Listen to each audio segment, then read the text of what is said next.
Hello, welcome to my channel. आज हम पढ़ने वाले हैं political theory concept and debate की यूनिट सेकंड, इक्वालिटी।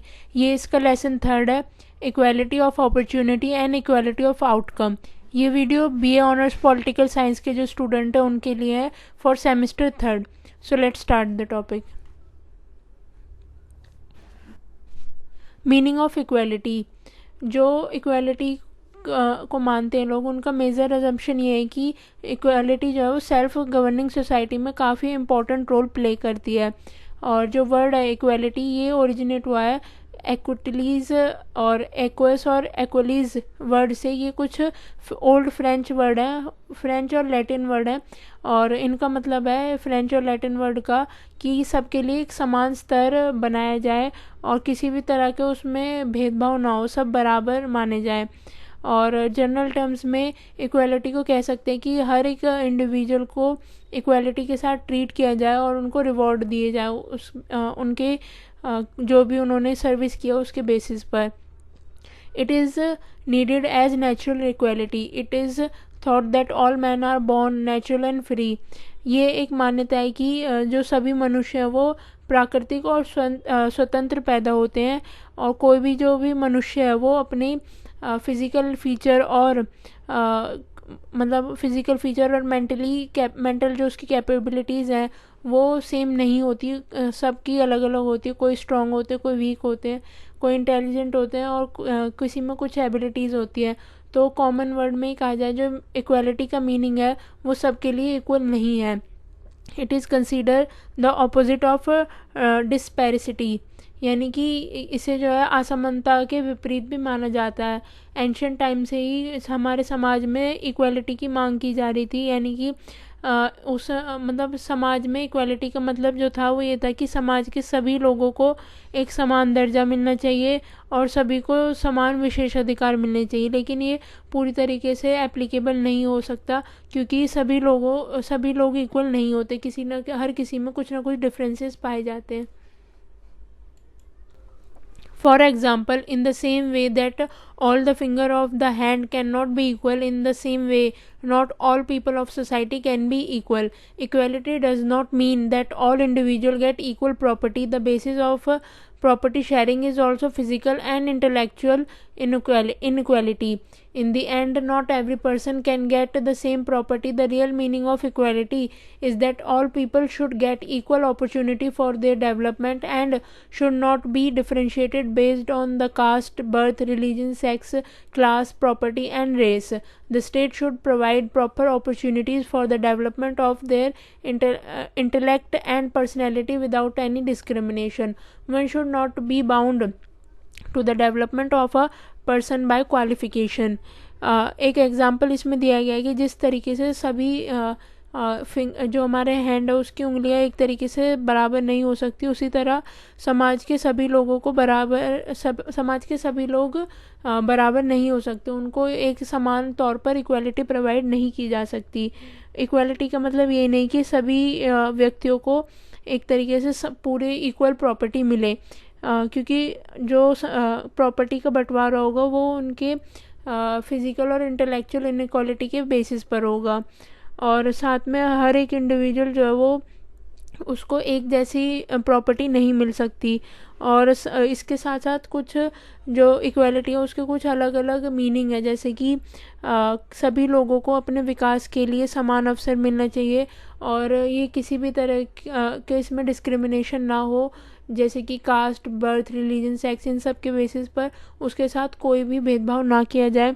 और ये राज्य मतलब जो स्टेट है, राज्य की सरकार है, उसको देखना चाहिए कि किसी भी तरह का भेदभाव और मतलब उनके साथ ना किया जाए, जिससे कि वो अपने इंटेलेक्चुअल और पर्सनैलिटी डेवलपमेंट कर सकें और उनको एक अच्छी अपॉर्चुनिटी मिल सके।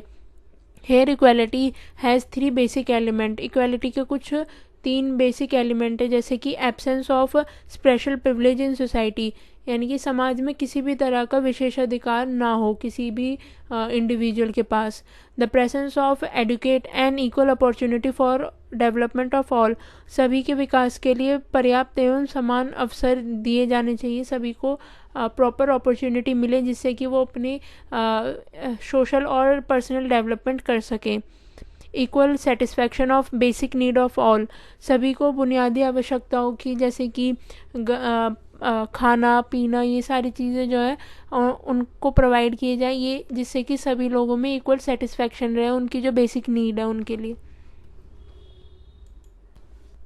इसमें हम टाइप्स ऑफ इक्वालिटी के बारे में पढ़ेंगे। Natural equality, through human differ in respect of their physical features, psychological trait, mental abilities and capacity, all human are to be treated as equal human, all are to be consider to avail all human rights and freedom. जो natural equality है वो refer करती है सभी humans को, चाहे वो physical feature में अलग हो, उनकी साइकोलॉजिकल ट्रेट से डिफरेंट हो, मेंटल एबिलिटीज़ और कैपेबिलिटीज़ अलग हो, लेकिन तभी उनको सभी को एज ए ह्यूमन ट्रीट किया जाना चाहिए और सारे ह्यूमन को इक्वली ट्रीट किया जाए। ये एक कंसीडर किया जाना चाहिए कि उनको प्रॉपर ह्यूमन राइट्स और फ्रीडम राइट्स भी प्रोवाइड किए जाएँ।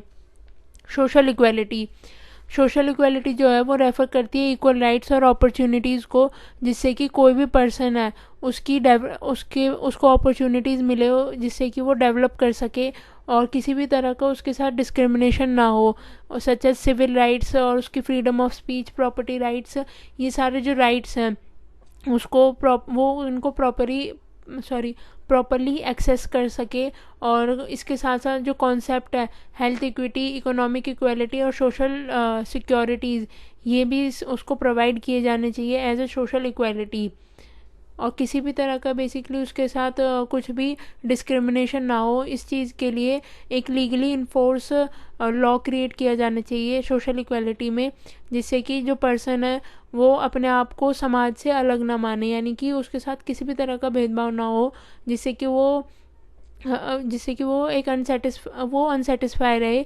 किसी भी तरह का अगर उसके साथ ट्रीटमेंट किया जा रहा है जिससे वो अनसेटिस्फाई है, तो जो लॉ है वो उसको यूज़ करे जिससे कि जो भी उसके साथ हुआ है वो उसको रिड्यूस कर सके और इक्वल अपॉर्चुनिटीज़ को पा सके।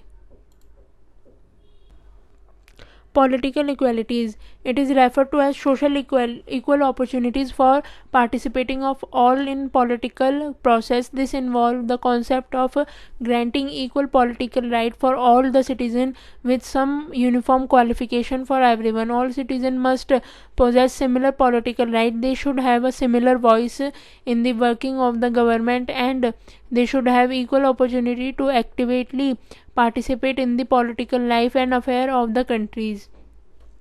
पॉलिटिकल इक्वालिटी जो है वो रेफ़र करती है सभी के लिए इक्वल अपॉर्चुनिटीज़ को, जिससे कि वो पॉलिटिकल प्रोसेस में पार्टिसिपेट कर सके। ये जो कॉन्सेप्ट है वो अलग अलग तरह के जो पॉलिटिकल राइट्स हैं सभी सिटीज़न के लिए प्रोवाइड करता है, और साथ में एक यूनिफॉर्म क्वालिफ़िकेशन जो है, कुछ यूनिफॉर्म क्वालिफ़िकेशन सभी के लिए ज़रूरी है, जिससे कि वो मतलब एक तरीके से अवेयरनेस ज़रूरी है जिससे कि वो पॉलिटिकल प्रोसेस में पार्टिसिपेट कर सके। हर सिटीज़न के पास ये राइट है कि वो अपनी जो आवाज़ है वो गवर्नमेंट के सामने रख सकता है, अपने जो भी मुद्दे हैं उनको रख सकता है। इसके लिए जो इक्वल अपॉर्चुनिटीज़ है वो उनमें पार्टिसिपेट करके पॉलिटिकल लाइफ और अपनी कंट्री के जो अफेयर है उनको उनके बारे में बोल सकता है।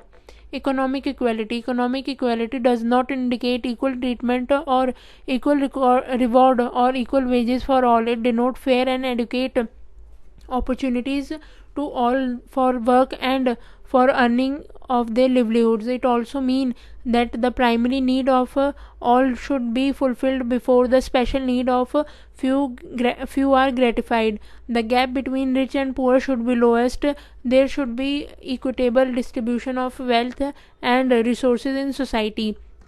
जो इकोनॉमिक इक्वालिटी है वो रेफ़र करती है बेसिकली वो इस चीज़ को रेफ़र नहीं करती कि सभी के लिए एक तरीके से इक्वल ट्रीटमेंट किया जाए, सभी को इक्वल रिवॉर्ड्स दिए जाए और सभी की जो भी इनकम है वो इक्वल हो। इसका मतलब ये है कि समाज में एक पूरी तरीके से फेयर और एडुकेट अपॉर्चुनिटीज़ क्रिएट की जाए, जिससे कि कोई भी इंडिविजुअल जो है वो अपने लिवलीहुड को अर्न करने के लिए बेटर मतलब एक तरीके से बेटर डिसीजन ले सके। और इसके साथ इसका अर्थ ये है कि कुछ लोगों को विशेष ज़रूरतों को पूरा करने के लिए सबसे पहले उनको अपनी प्राथमिक ज़रूरतें पूरी करनी होंगी। जैसे कि अमीर और गरीब के बीच का जो अंतर है वो सबसे कम होना चाहिए। समाज में जो धन और संसाधन का वितरण है, डिस्ट्रीब्यूशन, वो इक्वली होना चाहिए। लीगल इक्वालिटी जो है वो डिफ़ाइन करती है सभी के लिए इक्वालिटी बिफोर लॉ, और जो भी इंडिविजुअल है वो उसके लिए जो सब्जेक्ट है, लीगल कोड है, वो सेम रहे सबके लिए, और उस सबको इक्वल अपॉर्चुनिटी मिले, जिससे कि वो लीगल प्रोटेक्शन जैसे कि राइट्स और फ्रीडम इन सब को सिक्योर कर सके। Equality before the law is the principal that each independent must be treated equally by the law and all are subject to the same law of justice। Equality before law का जो principal है वो ये कहता है कि हर एक individual को, हर एक इंडिपेंडेंट ह्यूमन बीइंग को इक्वली ट्रीट किया जाएगा लॉ के समक्ष, और सभी जो भी जनता है सभी के लिए एक जैसा कानून और न्याय व्यवस्थित किया जाएगा। Therefore, the law must guarantee that no individual or group of individual will be privileged or discriminated against by the government।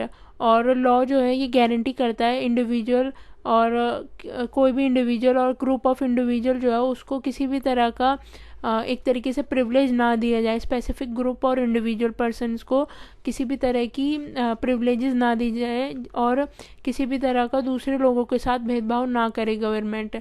Equal protection of law means that law provide equal opportunity to all those who are in similar circumstances और situation.